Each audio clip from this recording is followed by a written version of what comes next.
I wish someone explained the stock market to me like this when I first started. Hi, I'm Selena, I'm your new finance BFF, and in this video, I'm going to explain the stock market for beginners. Think of the stock market like a huge shopping center, an entire district with hundreds of brands all in one place. Let's say you go to Zara and you buy a new pair of jeans. You now own a small piece of Zara. In the stock market, instead of buying a new pair of jeans, you buy a small piece of the company itself. Let's use Sephora as an example. Imagine Sephora is split into multiple tiny pieces. And you go in, and instead of buying skincare or makeup, you buy one of the tiny pieces of Sephora for $100. And that's basically like buying a stock. So now, if Sephora has a great year, it sells out collections, it expands, and it makes more money, your piece becomes more valuable. But if Sephora has a bad year, it makes bad sales, it makes bad decisions, your piece becomes less valuable. Remember, you bought your piece of Sephora for $100. So now if Sephora is doing really, really good, your piece is now probably worth $120.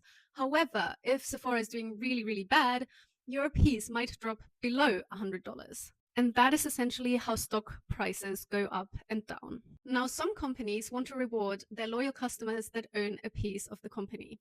So let's say Sephora is doing really, really well and it's making a lot of profit. The directors of Sephora decide to share some of their profits with you and give you a thank you bonus, typically in cash. And that is called a dividend. A dividend is basically a portion of a company's profits that it shares with its shareholders as a reward for their investment. So essentially, the company pays you for owning parts of it. And if you leave your money in Sephora long term, it doesn't just grow, it compounds. What this means is that you are earning interest on top of growth. So if your investment grows, it grows even more on top of that. So essentially, your money is making more money for you. Okay, so now let's say you want to buy pieces of other brands in the shopping center as well, because you don't want to put all of your money into one single brand. So you decide to buy a small piece of H&M. And you can do that with as many brands as you want to. This is actually a really smart move because now, let's say H&M isn't doing well, you still have other companies like Sephora that are doing pretty well and that are keeping up your investment. So essentially, if one of the companies isn't doing well, it doesn't ruin your overall investment.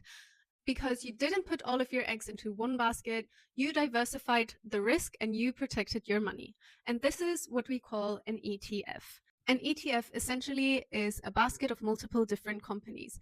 And instead of betting on one single company, you are taking the risk and you spread it out across multiple different companies.